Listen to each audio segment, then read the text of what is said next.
Et puis, ouverture ce matin d'un atelier de formation sur le marquage des armes légères et de petit calibre. Objectif de cet atelier, faire face à l'insécurité en combattant la prolifération illicite des armes. Le reportage porte la griffe de Sylvestre Da.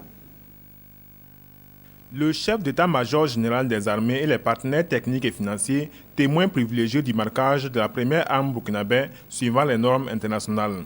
L'opération consiste à porter sur les armes le logo de la CEDEAO, le code du pays, les numéros de série et les initiales des unités pour les armes des forces militaires et paramilitaires.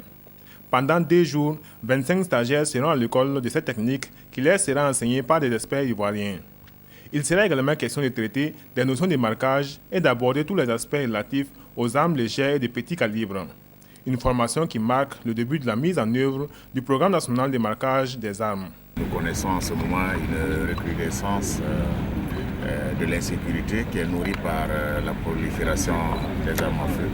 Et ce marquage va nous permettre de contrôler cette prolifération. Donc, ce sera un marquage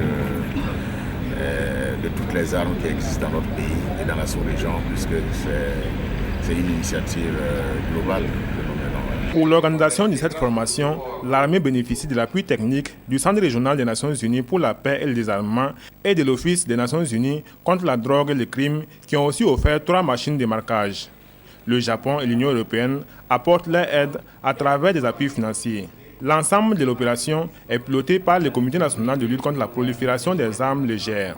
Je dirais qu'avec l'accompagnement du commandement de l'État burkinabé et notamment, plus nos partenaires techniques et financiers que vous voyez ici, avec eux, nous allons voir sur le plan logistique comment ils vont faire pour nous accompagner. Parce qu'effectivement, les équipes vont se déplacer vers les régions, les provinces, les départements, les préfectures.